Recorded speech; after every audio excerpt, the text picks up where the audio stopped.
namin inasahan na biglang tanggalin ni Mita yung patalastas namin. So napag-isip-isipan namin ni Wonder Kati, Itigil na namin. titigil na lang kami, hinto na siguro kami. Hello mga ka-Wonder! Magandang gabi po. Ayan mga ka-Wonder. So, ito, maikli lamang to. Ito ay malungkot na pangyayari dun sa, siguro hindi lang kami ang nangyari ito. Simula nung May 8, May 7 meron pa eh. May 8 hanggang ngayon wala kaming winala yung patalastas namin, yung advertisement. Winala ni Meta, ewan ko ba bakit, ano nangyari. Wala naman kaming violation. Lahat clear naman, okay naman lahat. So, ganun nga.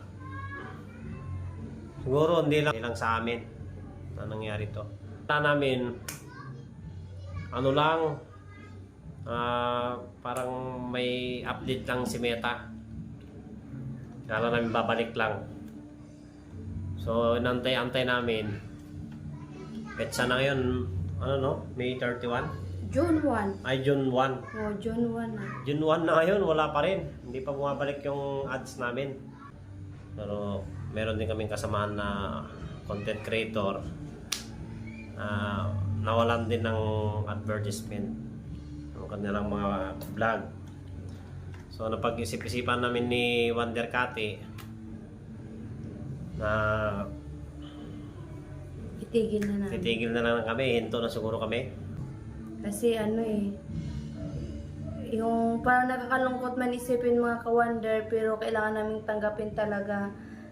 Siguro hindi para sa amin to, yung pagbablog. Kaya gano'n nga yung decision namin ni Wonder Kati. Isang taon na rin kami sa pagbablog. Ayun nga.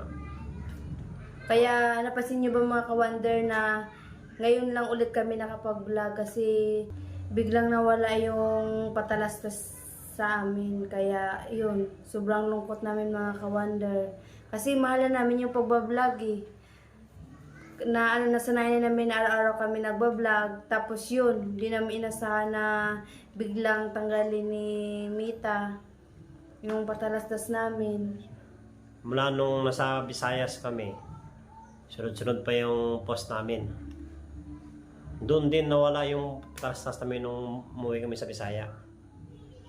Bali, tinignan ko sa sa Chrome kung may kinikita ba yung videos namin. Simula nung May 8 hanggang ngayon, zero, wala siyang Tsaka pinapanood din ng mga kapatid ko, mga kapatid ni Kati, wala daw talagang patalastas na lumalabas. Ganon din, pinapanood ko sa isang page ko, walang patalastas talaga. So, yung nga, nakakalungkot talaga. Isang taon na pagbablog namin. Pero ganun pa man, maraming salamat pala sa mga supporters namin, sa mga followers namin, yung mga todo support sa amin. Yung maraming salamat sa inyo. So, ito lang po yung masasabi namin. Siguro at least napasaya din namin kayo. At sa mga basher din. Sa mga basher, maraming salamat sa inyo lahat. Sa inyo. Yung mga silent viewers din namin, maraming salamat.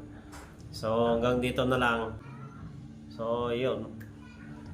Sana kung babalik man balang araw, ewan ko lang kung babalik. So pwede pa naman siguro. Pero sa ngayon, papaalam na muna kami mga ka-Wonder. Hanggang dito na lang. Hindi na muna kami mag-vlog ni Wonder Kati. Bye bye mga ka-Wonder. Bye. Maraming salamat po.